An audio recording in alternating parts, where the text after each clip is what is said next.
In this video, I'm going to be building the best possible team for 2.5 million MT right now in NBA 2K23 my team. Now, I know that is a lot of MT to be spending on a squad, so if you guys want to go watch my videos on the other squad builders like the 100,000 MT, the best team for 250k, the best team for 500,000 MT, and then the best team for 1 million MT, you guys can go check out those videos for whatever your price range is for building a squad. But if you guys have a lot of MT to be spending on a team and you want to build a god squad, this is going to be the best team to build with around 2 to 2.5 million MT. So at the starting point guard position is going to be the dark matter Ron Artest. I think he's the best kind of value point guard if we're trying to build, one of the best squads in the game, because Jokic way too overpriced and expensive. I think he's still around 6 to 700k. You got other point guards like Hero MJ, which are still in the millions, I believe, and then you also got cards like Penny Hardaway, Jimmy Butler, who I just think Ron Artest are better than, and also around the same price tag. And he's going to be such an elite point guard, being 6'7" with a 6'10" wingspan.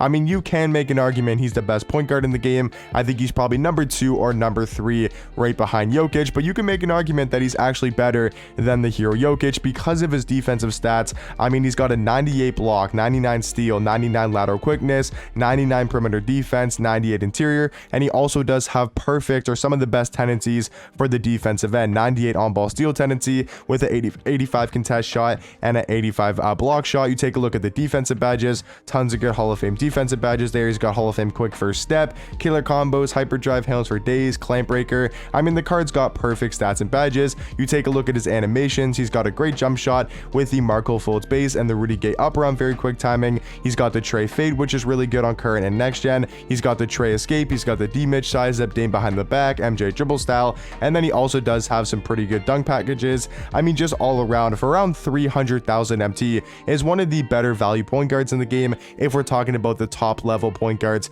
currently in my team. But at the starting shooting guard position, I think we're just spending a lot of MT on one single card, and that's going to be the Dark Matter Tracy McGrady. Now, his price does fluctuate a lot. Sometimes I've seen him as low as like 900k, but then I think right now he's around 1.1 to 1.2 on Xbox. He might be a little bit more on PlayStation. I'm kind of just going over Xbox prices, but I think he's going to be the card to pick up if you're trying to spend like one, massive amounts of MT on a card. I think T-Mac is the card to go for. I know you can get Yao Ming, but I think we're gonna have some really good centers on the squad that can compete with Yao Ming. But if you look at a card like T-Mac, there's not really too many cards in the game that can do what Tracy McGrady does. There's like Terry Dishinger, Steve Smith at the shooting guard position. Ricky Davis is a good offensive card, but there's not too many guys like T-Mac, and I think he's honestly the perfect 2 guard in the game, being 6'8" with a 7'2" wingspan. He's got such an elite jump shot with the KPJ base and the Oscar Robertson upper on quick timing. I think that's the best jump shot in the game. The only way to make it better is to put it on very quick timing, which honestly I don't think would make that big of a difference on T-Mac. So I think Tracy McGrady, he's one of the best, shooting guards and just cards in the game in general. Yes, we're spending a lot of our MT on one single card, but we got 2.5 million MT to spend. We definitely want to use it right, and I think T-Mac is going to be the perfect shooting guard for the squad, especially next to our small forward, who's going to be Galaxy Bull AK-47. I think his price tag also fluctuates a decent amount. I believe he's around 70 to 80,000 MT. He's going to be a 6'9" small forward with a 7-foot wingspan. We know AK is still one of the best small forwards in my team currently. Just an amazing two-way card. 97 block, 97 steal, 98 perimeter defense, 94 interior defense. He also does have tons of good Hall of Fame defensive badges. And then you take a look at his animations. He's got a great jump shot. He's got a great jump shot on very quick timing. He's got the Trey fade. He's also got the Trey Young dribble sig, so he moves like a guard, can defend on the level of like a Bill Russell, and these really good defensive small forwards. And he also is a very good offensive card as well. At the starting power forward position, there's really only one man to go for, and that's going to be the Pink Diamond Taco Fall. He's around 300,000 MT. Sometimes I've seen him end for like 250 to 275, kind of on the cheaper side, and then I've seen him end for like 300 to 325 on the more expensive side. He's going to be a 7'6" power forward with an 8'2" wingspan, and we all know Taco Fall, he's just one of the best power forwards and one of the best he is the best power forward in the game, and he's one of the best cards in the game in general, and he's just so overpowered and so broken at that power forward spot. And then to round off the starting lineup for the best 2.5 million MT squad builder is actually going to be a playoff card, and that's going to be the Dark Matter Brook Lopez, which I think you can get him for under 200k. I think right now in the auction house I think right now in the auction house, he's around 200,000 MT, maybe like 250, which is not that bad of a price tag for a dark matter Brook Lopez, because realistically, I think he's a top 5 center in the game. I think there's obviously Yao Ming, there's Kristaps and Dikembe, but after those 3 centers, I don't think it's crazy to say he's the 4th or 5th best center in the game currently. He's 7'1" with a 7'5" wingspan. He's got amazing all-around stats. Like, I want to compare him to a card like Dikembe Mutombo, because I really don't think there's like too big of a difference. There's only 1 inch in the height and 1 inch in the wingspan between Brook Lopez and Dikembe Mutombo, so very similar player builds and just size at the center position. You take a look at their stats. I mean, Brook Lopez plus 18 3-ball, plus 8 mid-range, which probably does make somewhat of a difference. Defensively, very similar stats wise. Like, Brook's got a plus 6 steal, very similar on the defensive end. I mean, Dikembe does have a plus 15 vertical, but other than that, very similar stats. They're both gonna have 30 Hall of Fame badges. Brook's actually got more gold badges. And then you take a look at the animations. I like Brook Lopez's jump shot. It says on slow timing, but it's actually the Bielitsa base with the Brook Lopez upper on very quick timing. I actually like that jump shot a little bit more than Dikembe's. And if we actually look at this card, we can also see his animations, because I gave him some solid dribble sigs. Like the Giannis size up in the Kobe escape is actually pretty good. Also having the MJ dribble style. He's got the quick drops off one, the front clutches.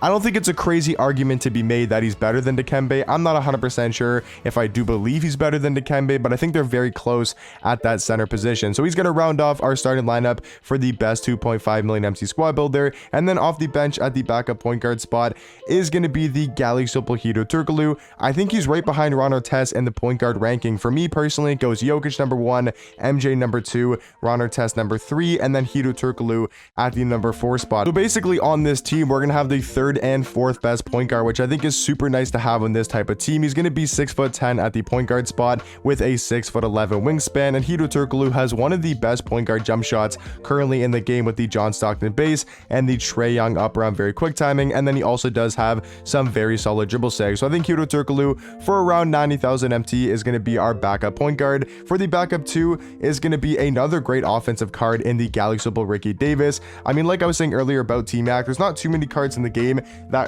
that can do what Tracy McGrady does, but I think Ricky Davis on the offensive end is going to be a very nice 2 guard. Being 6'7", has an elite level jump shot with the Oscar Robertson upper, Seth Curry base on very quick timing. He's also got some pretty good dribble sigs, and for only around like 60 to 70k, I think he's going to be a very solid budgety option for that backup 2 spot. For the backup 3, I think we need some more size and just overall some glitchiness, and that's going to be the Galaxy Big Z.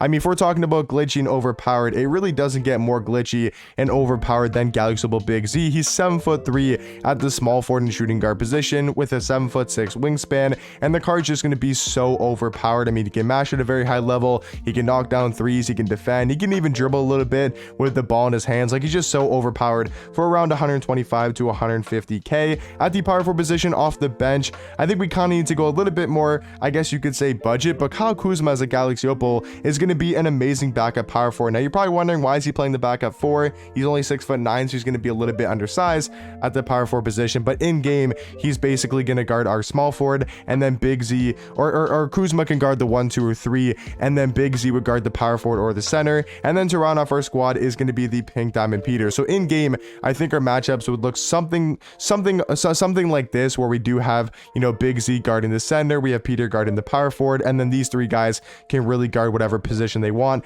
between the 1, 2, and 3. So yeah, guys, that's going to be the best possible team for 2.5 million MT. If you guys have any questions on why I didn't choose a single card, or just you want to give me any suggestions to upgrade this squad, let me know in the comment section down below. What do you guys think about the team? But if you guys have 2.5 million MT or around there and you want to build a really good squad, I think this is definitely the team to go with. But hopefully you guys did enjoy, and I'll catch you guys in the next one.